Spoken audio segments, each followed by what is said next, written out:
Friends, welcome to Praveen study point. दोस्तों, आज की इस वीडियो में हम लोग पढ़ने वाले हैं स्टोन एज यानी कि पाषाण काल। ठीक है, ये वीडियो पाषाण काल का थर्ड वीडियो है। ठीक है, अगर आपको पिछला वीडियो देखना है तो मेरे प्लेलिस्ट में जाकर देख सकते हैं। मेरा रिक्वेस्ट है कि आप वो वीडियो देखिए, उसके बाद इस वीडियो को देखिए, तो ये आपको ज़्यादा बेहतर तरीके से समझ में आएगा। ठीक है, तो फिर हम लोग शुरू करते हैं। ये जो स्टोन एज है, हिंदी में पाषाण काल कहा जाता है। इसको 3 पार्ट्स में डिवाइड किया गया है। ठीक है, ये जो स्टोन एज है उसका पहला पार्ट है पैलियोलिथिक एज यानी पूरा पाषाण काल, दूसरा है मेसोलिथिक एज यानी मध्य पाषाण काल, और तीसरा है नियोलिथिक एज यानी नव पाषाण काल। ठीक है, अब ये पैलियोलिथिक एज है, ये बहुत बड़ा टाइम पीरियड था। इसको भी 3 पार्ट्स में डिवाइड किया गया है।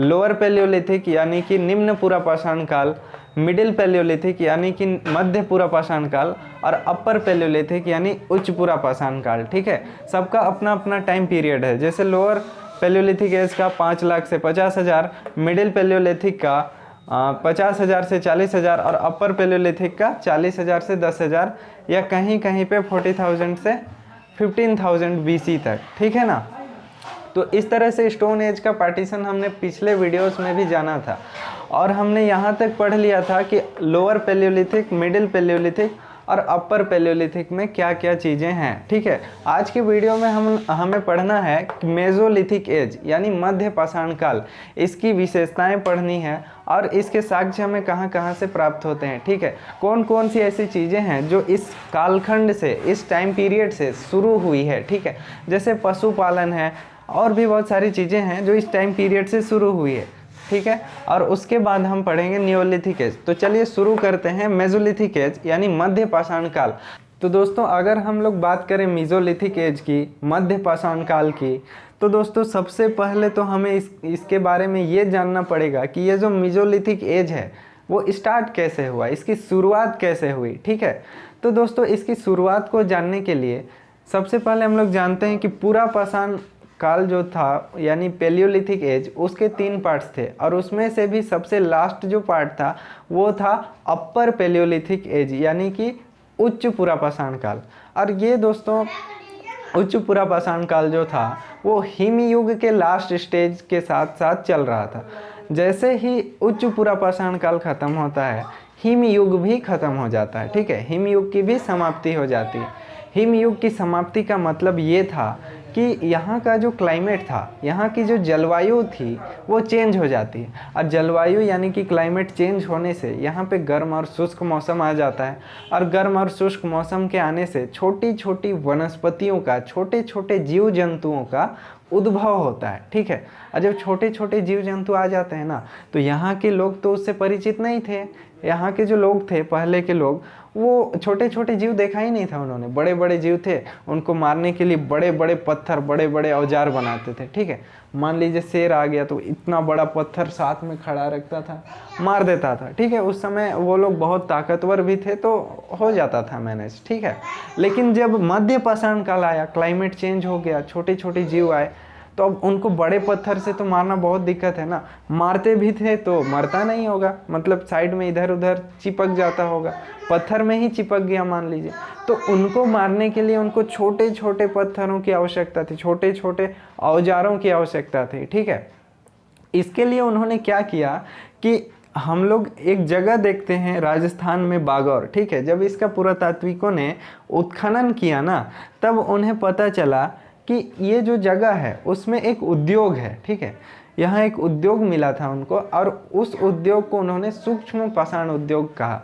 वो इसलिए कहा कि वहाँ जो सूक्ष्म पाषाण उद्योग मिला था ना, वहाँ पे छोटे छोटे औजार बनाए जाते थे। ठीक है, वो एक फैक्ट्री की तरह काम करता था, जिसको इंग्लिश में हम लोग मेसोलिथिक फैक्ट्री कहते हैं। ठीक है, तो इसीलिए इस टाइम का जो काल था ना, यहाँ से हम लोग को पता चलता है कि इस टाइम में माइक्रोलिथ्स का यानी सूक्ष्म पाषाण का प्रचलन था।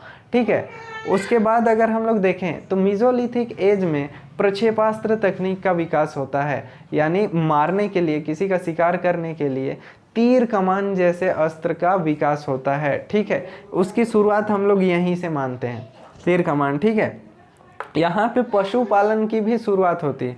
लेकिन उससे पहले हम लोग देख लेते हैं कि ये जो औजार बनाते थे ना, अब ये लोग ज्यामितीय तरह के औजार बनाने लगे थे, ज्योमेट्रिकल वाला, ठीक है। उसमें क्या आता था ना, जैसे ट्रायंगुलर शेप में भी वे लोग औजार बनाने लगे थे, नवचंद्राकार शेप में बनाने लगे थे, इस तरह के पैरेललोग्राम वाला शेप में यानी समलंब के शेप में भी वो लोग औजार बनाने लगे थे। अब जियोमेट्रिकल शेप में ये लोग बनाने लगा था, ठीक है।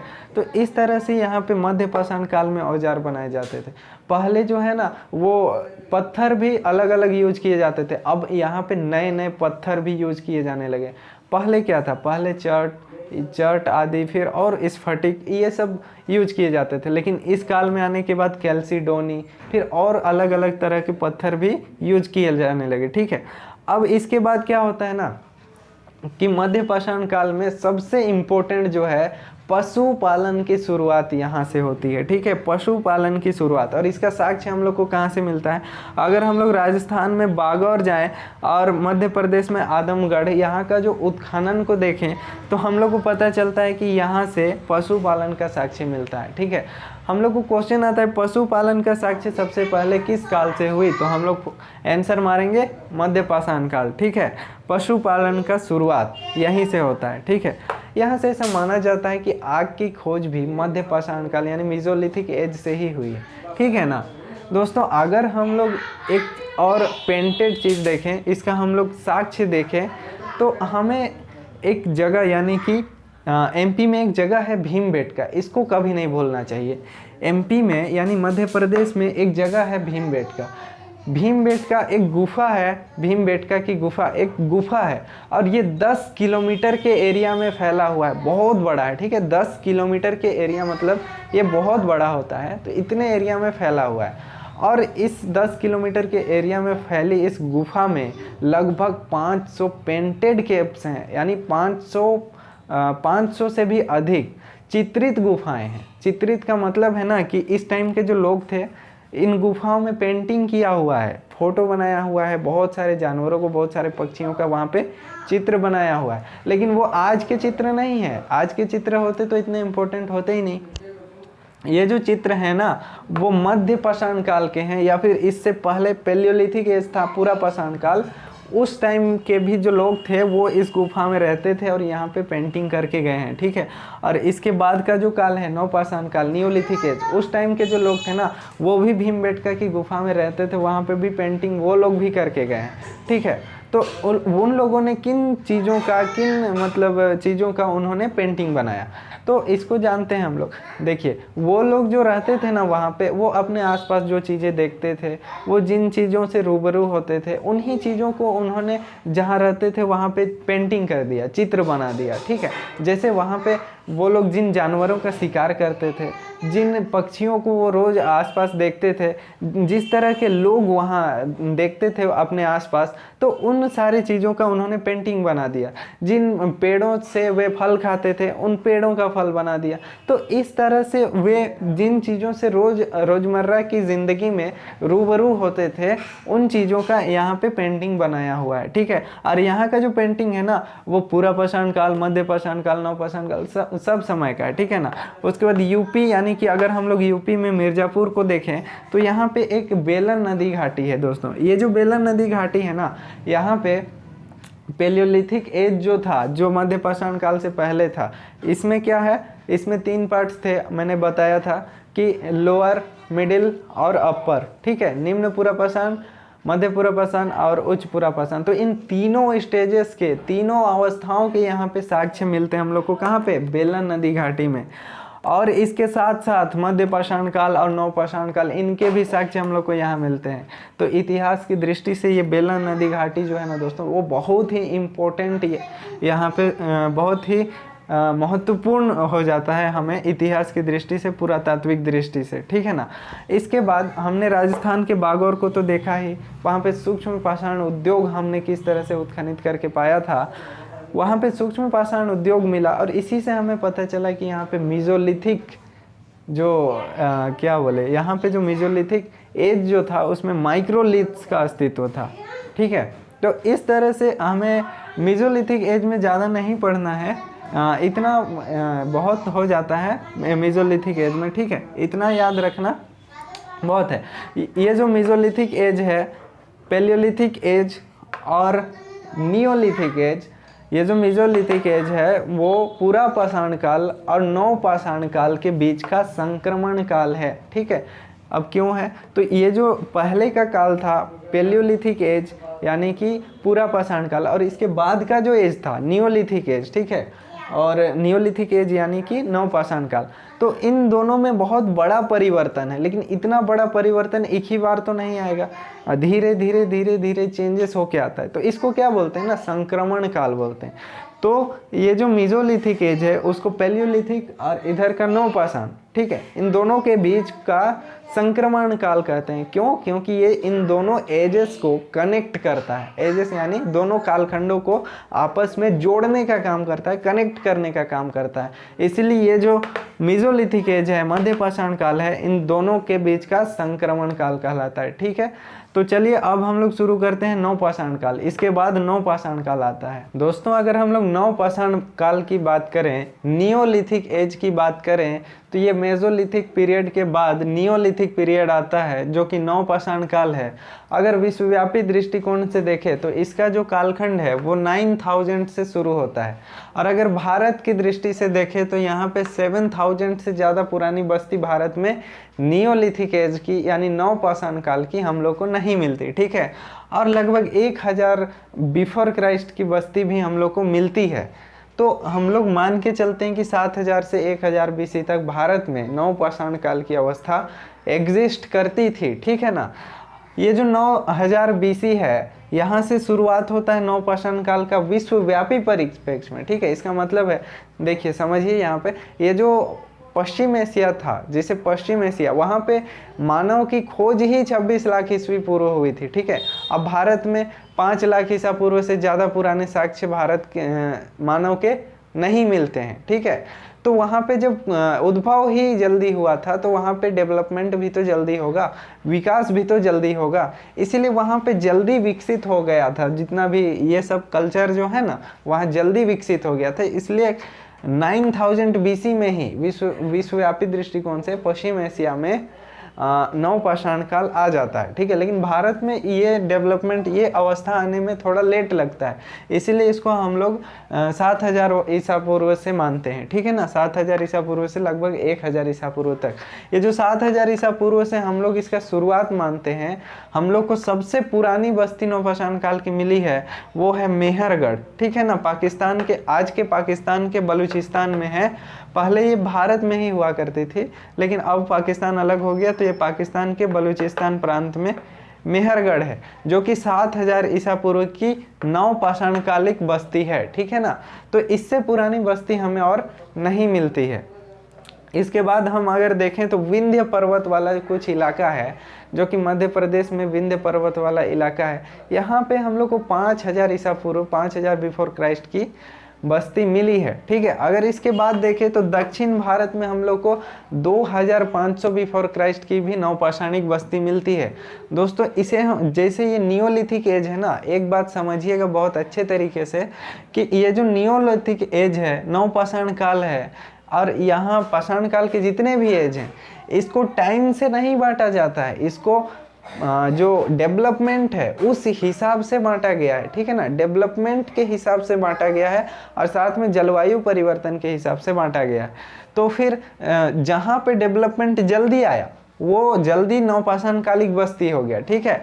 जहाँ पे डेवलपमेंट बाद से आया वो बाद में नवपाषाण कालिक अवस्था में गई, समझ रहे हो। यहाँ जो बलूचिस्तान में जो मेहरगढ़ जगह थी वो 7000 BC में ही इतना डेवलप हो गया था, जिसे हम नवपाषाण कालिक बस्ती यानी नवपाषाण कालिक अवस्था कह सकते हैं, ठीक है ना। विंध्य पर्वत वाला जो इलाका है उसमें 5000 BC तक ये अवस्था आई थी। दक्षिण भारत यानी साउथ का जो एरिया है इंडिया का, उसमें भी कुछ बस्तियां थी जो नवपाषाणिक अवस्था में 2500 बिफोर क्राइस्ट तक आ चुकी थी, ठीक है ना। और कुछ दक्षिण में कुछ बस्तियां हैं, पूरब में कुछ बस्तियां हैं, यानी मान लीजिए ये भारत का मैप ही है तो दक्षिण इधर हो गया, यहाँ कुछ बस्तियां हैं तमिलनाडु वाला एरिया में, उससे ऊपर वाला एरिया में बहुत सारे पहाड़ हैं, वहाँ पे ये लोग रहा करते थे। उसके बाद पूरब में असम की गारो पहाड़ियाँ हैं, वहाँ पे ये नौपाषाणिक बस्तियाँ एग्जिस्टेंस में आई। ये 10,000 BC के आसपास, 10,000 नहीं 1,000 BC के आसपास में वहाँ पे नौपाषाणिक बस्ती के साक्ष्य हम लोग को अभी भी मिलते हैं। ठीक है, तो ये तो हुआ कि ये जो नौपाषाणिक बस्ती थी वो नौपाषाणिक अवस्था बस्तियों की कब आई और किस क्षेत्र में, किस किस पीरियड में, किस किस टाइम पीरियड में नौपाषाणिक अवस्था आई। ठीक है, अब हम जानते हैं कि इसकी क्या विशेषता थी। ये जो नौपाषाणिक अवस्था है, नौपाषाण काल है, इसमें जो बस्तियां थी, इसमें जो गांव थे, उसमें क्या विशेषता थी दोस्तों। इसमें कुछ ऐसे गांव जो हैं, वो कुछ ऐसे बस्तियां जो है वो मुख्य है। ठीक है, उसे हम लोग को पढ़ना है। जैसे यहाँ पे पाकिस्तान में एक बस्ती है मेहरगढ़। ठीक है, ये जो मेहरगढ़ जगह है ये सबसे प्राचीनतम बस्ती है, जो कि 7,000 ईसा पूर्व की मानी जाती है। इसके सबसे प्राचीनतम साक्ष्य हम लोग को 7,000 बिफोर क्राइस्ट के मिले हैं। ठीक है, इसके बाद इसी का जो मेहरगढ़ है उसका एक और विशेषता है, सबसे प्राचीनतम कृषि के साक्ष्य भी हमें यहीं से मिलते हैं। ठीक है, सबसे प्राचीनतम कृषि के साक्ष्य। आगे देखें तो बलूचिस्तान की रोटी की टोकरी कहा जाता है मेहरगढ़ को।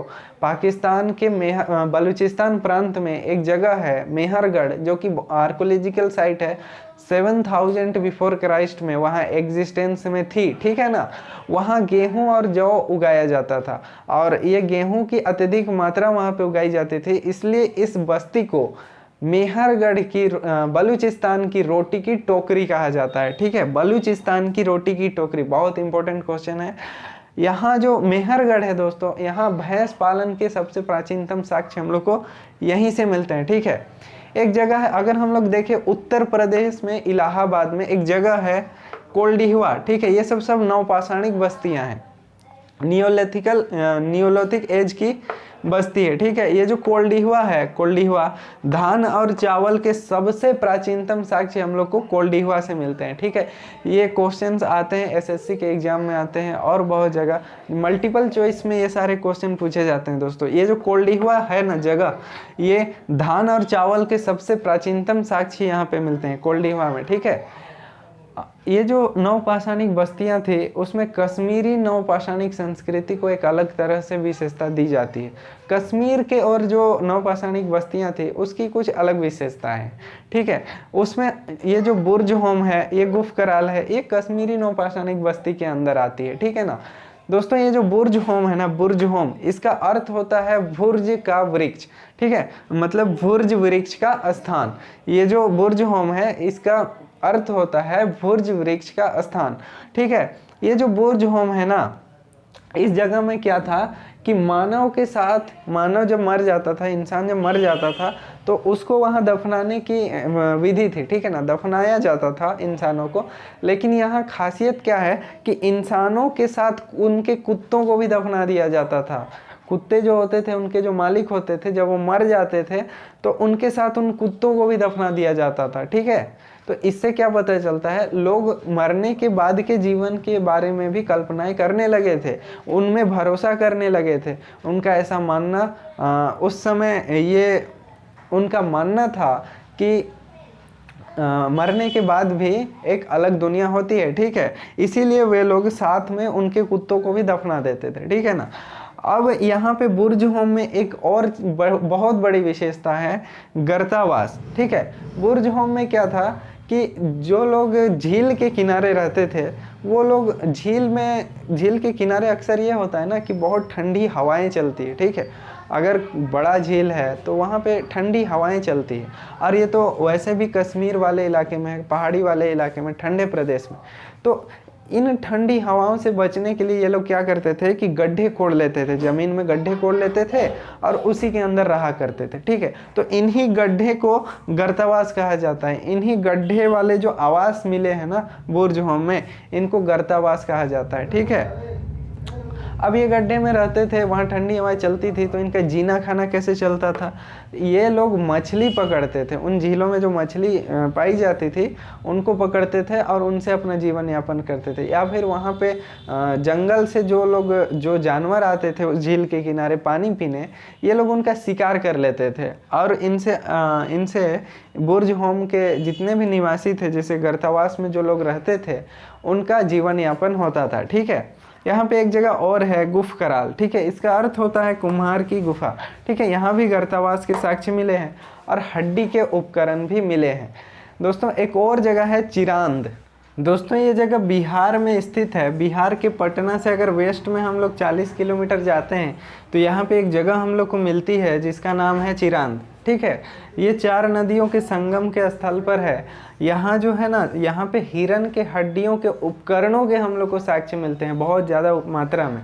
ठीक है ना, तो इससे हम लोग को पता चलता है कि इस युग के लोग, इस कालखंड के लोग, इस टाइम पीरियड के लोग हिरन के हड्डियों के उपकरणों का भी यूज करते थे। मतलब जानवरों के हड्डी को अक्सर वह उपकरण बना लेते थे। उपकरण का मतलब मशीन नहीं है, उपकरण का मतलब है हथियार। ठीक है, उपकरण का इंग्लिश मीनिंग क्या होता है? डिवाइस। और डिवाइस का मतलब क्या होता है कि वो चीज़ें जो हमारे काम को आसान कर दे। ठीक है, तो ऐसी चीज़ें ये लोग बनाते थे, हिरन के हड्डियों से भी बनाते थे। ठीक है ना, ये जो जगह है ना चिरांद, वो 100 सेंटीमीटर वर्षा वाला जगह है, लेकिन फिर भी यहाँ नौपाषाणिक लोगों ने बस्ती बनाया और यहाँ पे रहा। वो इसलिए संभव हुआ दोस्तों, काहे कि यहाँ पे 4 नदियों का संगम है। ठीक है, और यह 4 नदियों का संगम स्थल होने की वजह से यहाँ पे कुछ खुला स्थान भी है, और खुला स्थान है इसलिए यहाँ पे बस्ती बनाना संभव हो गया। 100 सेंटीमीटर वर्षा वाला जगह, इसलिए यहाँ पे बहुत घना जंगल होना चाहिए, लेकिन जब नदियों का संगम है इसलिए यहाँ पे कुछ खुला स्थान भी है, और इसीलिए यहाँ पे लोग रहते भी थे तो पानी भी मिल जाता था और बहुत आसानी से वे मछली पकड़कर भी यहाँ जीवित रह सकते थे। ठीक है, और जानवर को तो मारकर खाते ही थे। ठीक है, तो चिरांद भी हो गया। दोस्तों दक्षिण भारत में भी नौपाषाणिक स्थल बहुत सारे पाए जाते हैं। कर्नाटक में मस्की, ब्रह्मगिरी, हल्लूर, कोडेकल, टी नरसिंहपुर और सेंगनकल्लू, और फिर तमिलनाडु में एक इम्पोर्टेंट है पय्यमपल्ली। ठीक है, तो इस तरह से ये सारे के सारे दक्षिण भारत में पाए जाते थे। वो भी 2000 से 1000 बिफोर क्राइस्ट के समय में नौपाषाणिक बस्तियाँ थी। ठीक है, उसके बाद इसी तरह की बस्तियाँ कुछ भारत के पूर्वी भागों में भी है। हमने पहले भी बताया था, ये 1000 BC के आसपास एग्जिस्टेंस में थी, असम की गारो पहाड़ियों के आसपास। ठीक है, तो ये हमने लगभग नवपाषाण काल की सारी विशेषताओं को पढ़ लिया, और फिर इस वीडियो के साथ जो पाषाण काल वाला टॉपिक था, स्टोन एज वाला टॉपिक, पूरा का पूरा कंप्लीट होता है। दोस्तों ये जो नवपाषाण काल था ना, इसमें बहुत सारा नया नया डेवलपमेंट शुरू होता है, नए नए विकास होते हैं। जो पहले के एज थे, जैसे पेलियोलिथिक एज, उससे बहुत ज़्यादा डेवलपमेंट यहाँ पे आ जाता है। ठीक है, और ये जो नवपाषाण काल है ना, वही सिंधु घाटी सभ्यता का मार्ग प्रशस्त करता है। ठीक है, इसमें इतना ज़्यादा डेवलपमेंट हो जाता है, इसे एक तरह से क्रांति के रूप में देखा जाता है। नवपाषाणिक क्रांति बोला जाता है इसको।